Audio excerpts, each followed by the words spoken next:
En l'an 52 avant Jésus-Christ, durant la célèbre bataille d'Alésia, un général romain prénommé Détecteur de Bouzus captura un guerrier gaulois qui répondait au nom de Matix. Détecteur de Bouzus avait une grande passion pour le cinéma antique et lorsqu'il ne combattait pas les peuples barbares, il consacrait une large partie de son temps à faire des critiques de films sur Internetus, l'ancêtre d'Internet.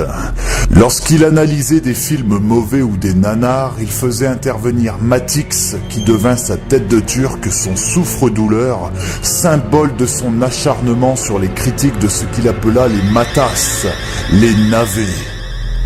Qu'est-ce que c'est que cette connerie? Salut Matt, j'ai fait des recherches et apparemment j'aurais un ancêtre romain qui faisait des critiques de films et toi tu aurais un ancêtre gaulois qui était détecteur de bousasse. Attends, déjà, bonjour. Bah je t'ai dit salut. Non, moi c'est bonjour. Et ensuite, qu'est-ce que tu branles ici? Buffalo Grills t'a cramé dans le dernier épisode. Ah ça c'est la magie du cinéma Matt, vous pourrez faire ce que vous voudrez, je suis increvable. Il y a une solution pour que tu dégages, c'est que j'arrête de revenir sur des nanars ou des mauvais films. Arrête, je te manquerai trop, n'empêche que mes recherches sont vraies hein. Ok, tu as gagné, j'appelle Buffalo Grills, j'ai besoin d'une gourde et je pense que tu peux faire l'affaire. Non, s'il te plaît, l'appelle pas lui s'il te plaît. Ok, ça va, c'était des conneries mon truc, mais l'idée était drôle, non, hein? Non. Non? Ah bon, bah ok. Tu as 2 secondes pour lancer ton jingle. Sinon quoi? Sinon, c'est la gourde. Bon bah, c'est parti alors.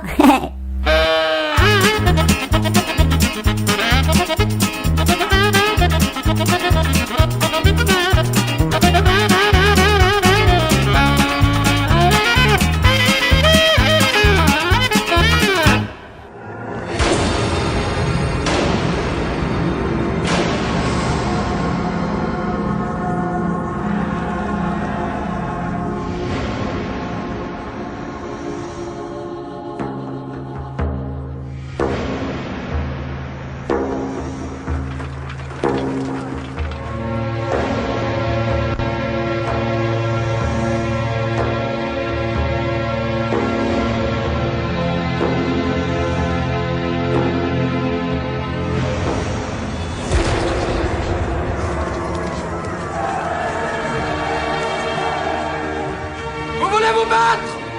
Vous voulez vivre pour toujours? Alors suivez-moi!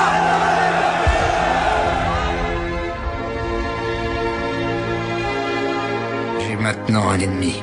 Quelqu'un qu'il aurait bien mieux valu avoir comme allié.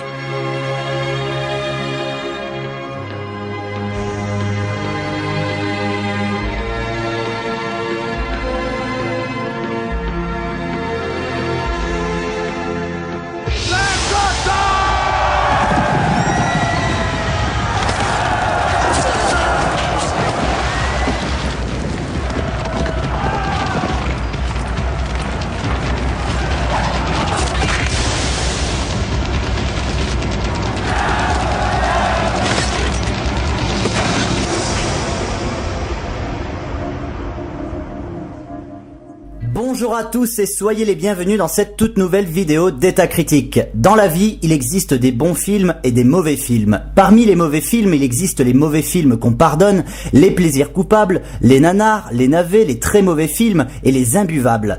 Et il y a Vercingétorix. Ce long métrage n'entre dans aucune des catégories que je viens de citer, il est une catégorie de mauvais films à lui tout seul. Honnêtement, Dieu sait que j'ai pu voir énormément de films et Dieu sait qu'il m'en reste beaucoup à découvrir, mais je sais déjà que jamais dans mon existence je ne reverrai une telle œuvre.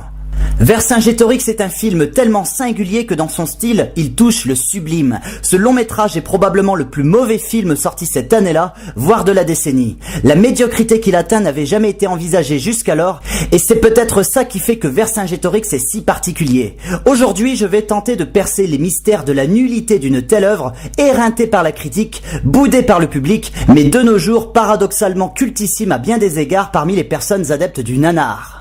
Aujourd'hui au programme donc, vous l'avez reconnu, nous allons revenir sur une œuvre récompensée par 3 bidets d'or en 2001, l'équivalent français des Razzie Awards américains, pire film de l'année, pire acteur pour Christophe Lambert et pire réalisateur pour Jacques Dorfman. Je veux bien évidemment parler de Vercingétorix, la légende du druide roi, sorti en France le 24 janvier 2001 et réalisé donc par Jacques Dorfman. Fils de Robert Dorfman, producteur emblématique de quelques-unes des plus grandes œuvres du cinéma français comme La Grande Vadrouille en 1966 ou Jeux interdits en 1952, Jacques Dorfman a suivi les traces de son père et a produit à son tour certains films importants comme La Guerre du Feu de Jean-Jacques Hano en 1981, pour lequel il remportera d'ailleurs un César, ou L'Armée des Ombres en 1969 pour ne citer que. En tant que metteur en scène, il réalisera Le Palanquin des larmes en 1987, Agagook Shadows of the Wolf en 1992 et notre film du jour en 2001. Depuis l'échec de Vercingétorix qu'il a produit, écrit et réalisé, Dorfman a complètement disparu de la circulation. Son nom n'est plus apparu dans le moindre projet cinématographique en France ou ailleurs depuis maintenant plus de 10 ans. On espère évidemment tous qu'il ne prépare pas en cachette un Vercingétorix 2 façon James Cameron avec Avatar. Faudrait pas exagérer quand même. Au casting de cette gigantesque fresque nanardesque, nous pouvons retrouver le maître absolu de la série B moisie dont la présence ici ne fait qu'appuyer davantage le statut incroyablement culte de cette entreprise désastreuse, Christophe Lambert, un acteur pour qui j'ai beaucoup d'affection, malgré des choix d'acteurs plus que douteux dans sa carrière. Lui qui fut l'une des plus grandes révélations des années 80 en jouant dans des films comme Greystock, la légende de Tarzan en 1984, Subway en 1985, Highlander en 1986 ou Le Sicilien de Michael Cimino en 1987, lui qui fut l'un des rares acteurs français à avoir connu une carrière à Hollywood, vit sa carrière gentiment déclinée de film en film durant les années 90. De Highlander le retour en 1990 à Vercingétorix en 2001, Lambert apparaîtra dans bon nombre de films, d'immenses nanars pour la plupart, qui aujourd'hui sont devenus cultes parmi les fans de la première heure. Fortress, Highlander 3, Grand Nord, Mortal Kombat, Nirvana, Hercule et Sherlock, Beowulf, Fortress 2, Résurrection et Highlander Endgame pour ne citer que. Aujourd'hui moins présent qu'à cette époque, nous avons quand même pu retrouver notre cher Cricri dernièrement dans Ghost Rider 2, l'esprit de vengeance. Il apparaîtra également dans Bloodshot et l'Amérique très prochainement. À ses côtés dans Vercingétorix, nous pouvons retrouver quelques noms prestigieux comme Klaus Maria Brandauer ou Max von Sydow, mais aussi Inès Sastre, Bernard-Pierre Donadieu, Vincent Moscato et Jean-Pierre Rives. Oui, vous avez bien entendu les deux derniers noms, ça promet du Shakespeare tout ça. Sans transition, de quoi parle notre film du jour? Nous sommes en 58 avant Jésus-Christ et le général romain Jules César, accompagné de ses légions de soldats, envahit la Gaule. Les Gaulois tentent de résister, notamment Celtil, chef de la tribu Arverne, mais tous finissent massacrés. Vercingétorix, qui a assisté à l'assassinat de son père Celtil étant enfant, décide de se venger des Romains après avoir reçu une initiation au maniement des épées et des pouvoirs magiques druides. Il fédère les tribus gauloises et décide de mettre la raclée aux Romains et à César en particulier pour libérer la Gaule. Malheureusement, la défaite d'Alésia marquera la fin du combat et la victoire de César. Alors ce qu'il faut savoir au-delà du statut nanardesque de notre film du jour, c'est que l'intrigue de cette œuvre reste tout de même à l'origine basée sur une histoire vraie, celle du célèbre chef gaulois Vercingétorix.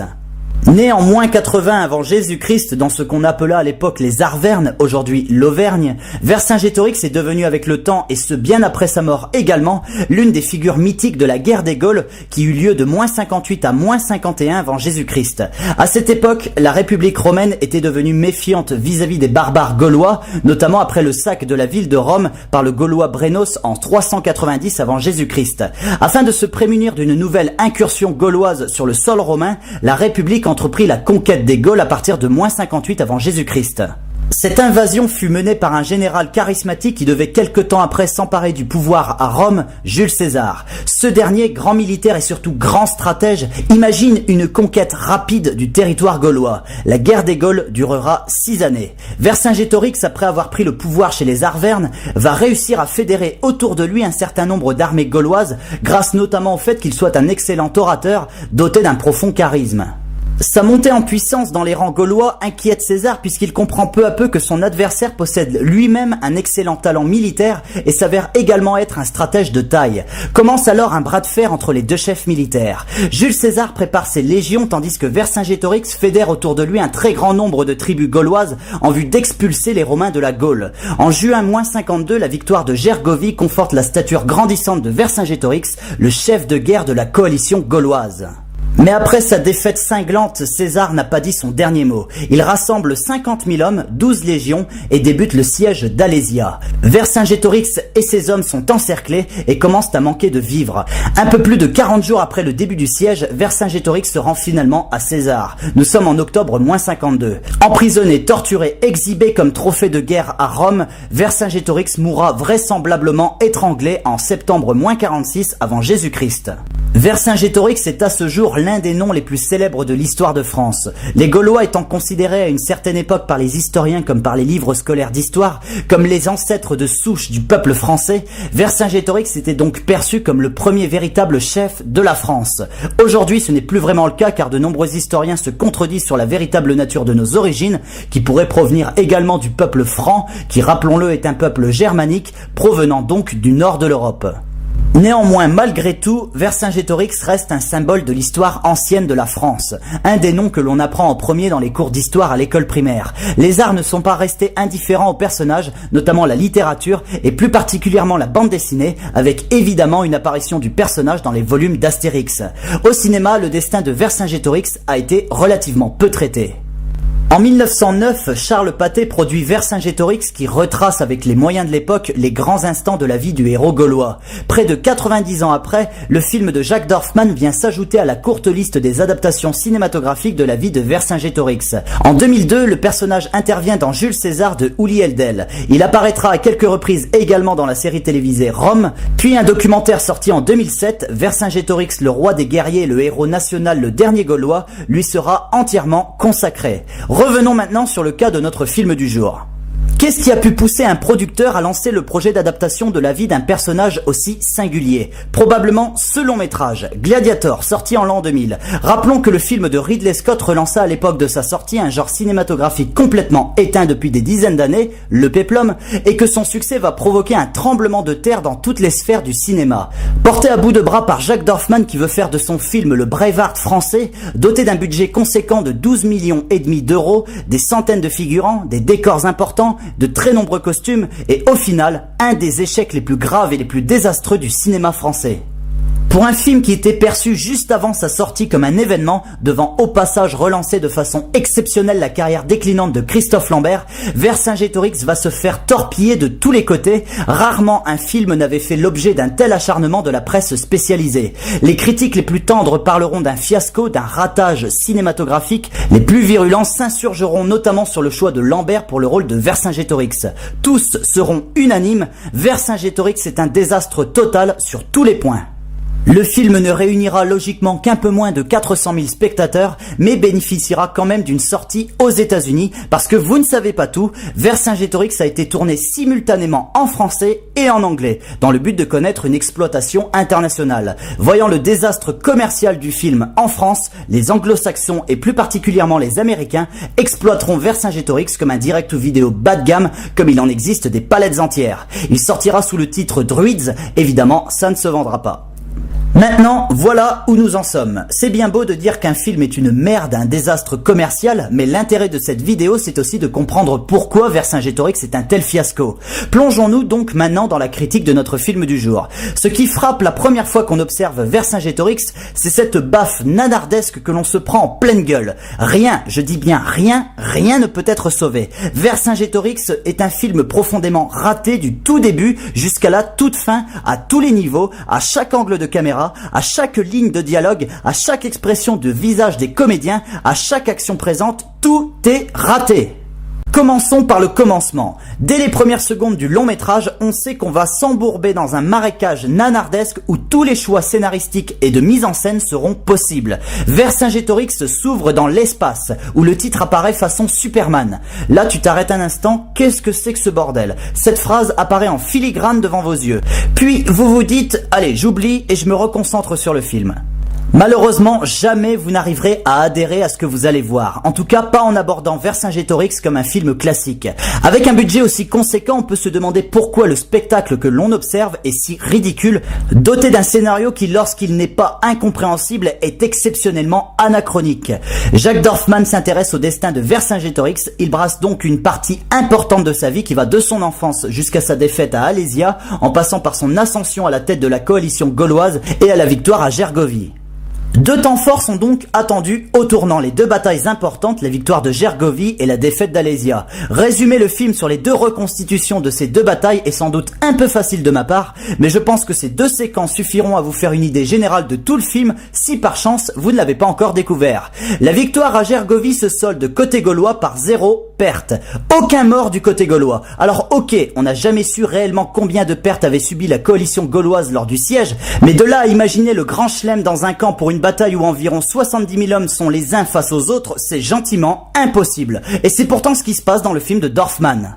Deuxième bataille, la défaite des Gaulois à Alésia. Là où on aurait dû s'attendre à un acharnement du chef des Gaulois pour faire triompher la liberté face à l'envahisseur romain, quitte à sombrer dans le pathos héroïque, nous sommes ici face à un Vercingétorix qui ne va rien branler de la bataille.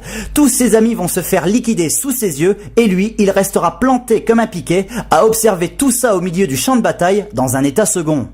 Si ce film prône la glorification du héros gaulois, c'est râpé. Ici, il passe pour un crétin. Et bien sûr, je ne vais pas m'attarder sur les multiples regards caméra des figurants bulgares qui s'arrêtent de courir au beau milieu d'une scène de bataille pour reprendre leur course ensuite, ou bien sur les deux morts du père de Vercingétorix, transpercé d'une flèche dans le dos, puis finalement mort brûlé sur le bûcher. Scène d'action référence mise à part, que reste-t-il? Peut-être que les dialogues et le reste du scénario sauvent le film.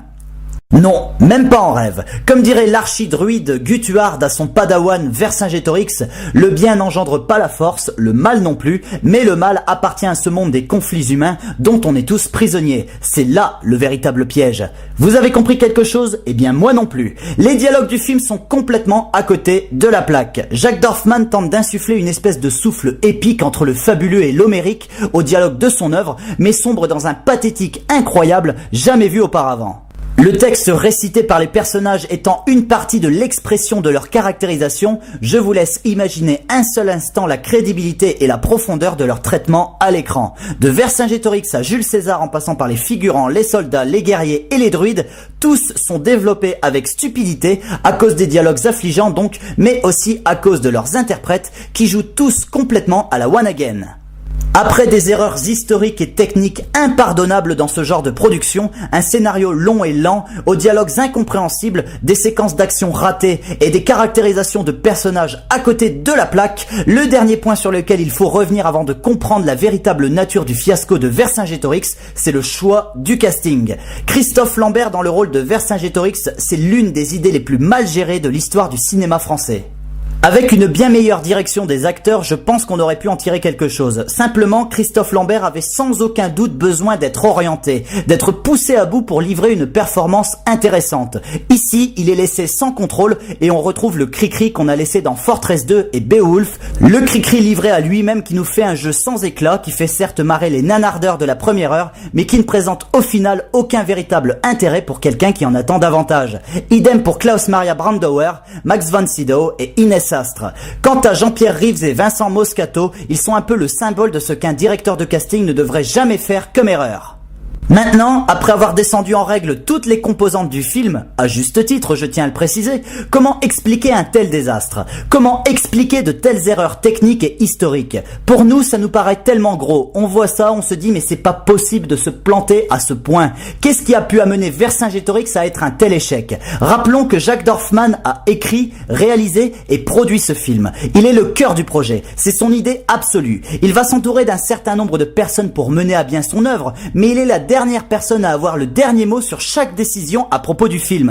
Et c'est peut-être ça qui fait que celui-ci est un ratage total. Vercingétorix a échappé au contrôle de personnes qui auraient pu réorienter le film vers quelque chose de moins chaotique, comme des producteurs, des scénaristes, et au final qui auraient pu élever l'idée initiale de Dorfman vers des cieux cinématographiques un peu moins tourmentés. Je pense que Vercingétorix aurait largement pu être un bon film, mais avec un metteur en scène de talent, car rappelons-le, Dorfman n'est pas réalisateur à la base, manier la caméra c'est pas son dada, des producteurs plus compétents et plus nombreux et non pas Dorfman quasiment seul à la barre du projet, des scénaristes qualifiés avec une vraie vision du sujet, des historiens spécialistes de l'époque gauloise présents à tous les niveaux du processus créatif de l'œuvre, etc., etc.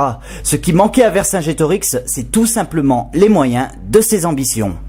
On ne peut pas faire un grand péplum sans une organisation de taille. Le budget du film était là, mais ça ne suffisait pas. Il fallait des têtes pensantes, des esprits créatifs et logiques, passionnés par leur sujet. Jacques Dorfman étant le seul maître à bord d'une telle entreprise, il était évident que Vercingétorix se ramasse en beauté. La démesure de son navire l'a totalement dépassé, il était évident que celui-ci coule à pic après avoir percuté l'iceberg.